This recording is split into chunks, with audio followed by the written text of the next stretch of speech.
Hi, everyone. This is Ileana Pina. I'm filming today from Jefferson University at the Kimmel School of Medicine, where I will be in a part-time job as quality for the cardiovascular line. So hello, everyone. This is my blog.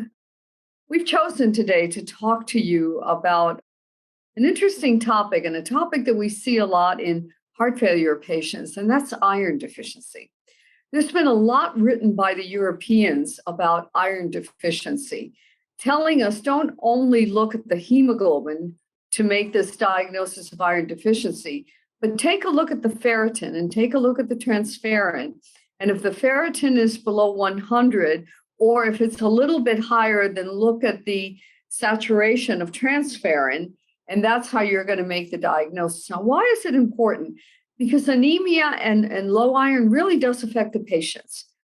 There's more fatigue, there's less ability to exercise, and just this loss of well-being.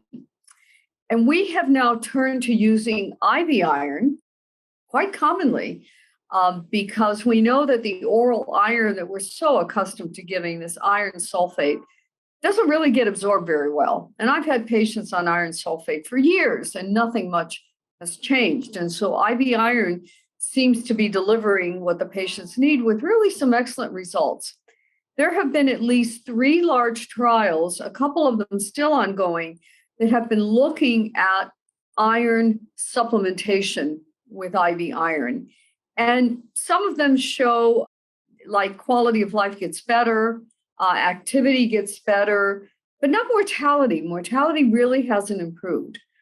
So this very interesting paper in the Journal of the American College of Cardiology comes from a group in Hull, the UK, which is the former home of John Cleland, another heart failure expert. And what they did is they looked at charts across time at this one institution where they had measured the iron, ferritin, and the transferrin. And let's remember the ferritin is an acute protein reactor. So in moments of high inflammation, ferritin does tend to go up. And what they're telling us is that take a look at this, a standard way of predicting how the patients will do and the standard way to define iron deficiency, and think about it a little bit differently. They found that women tended to have more iron deficiency than men, which we've seen before. And it didn't matter what the ejection fraction was. So this was independent of whether it was a HFpEF patient with higher ejection fraction or a low EF patient. And so they found that if they only looked at just iron levels and they looked at transferrin and the SAT, that was more important than the serum ferritin, because the serum ferritin seemed to be associated with inflammation. However, the patients who may have had the lower iron and the lower SAT and had a low ferritin actually had a lower mortality. So lack of that inflammatory response seems to be connected to a better outcome.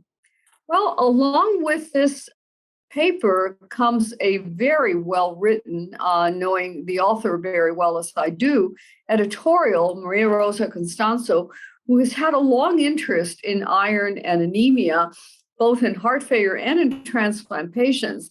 And I think her points are very well taken, that we've just taken this as this is the right definition.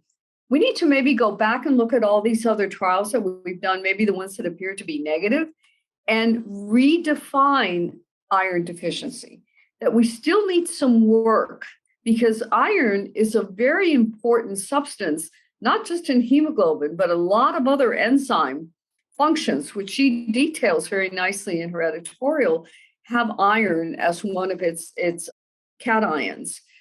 So maybe we need to go back and take a look at those trials and continue to think about this. So what I want to leave you, the clinicians, with today is don't just take the hemoglobin, go after that iron and measure it, and measure the TSAT, and consider that if your patient is truly iron deficiency, consider the IV iron. We don't know what the American Heart and the ACC guidelines will tell us, but certainly I have used the IV iron myself and have found remarkable changes in how patients feel. So before you just say this is the heart failure getting worse, investigate the iron, because I think we're going to find some very interesting relationships. And with that, I leave you. I hope this helps you in your practice. This is Ileana Pina, and I'm signing off. Have a great day.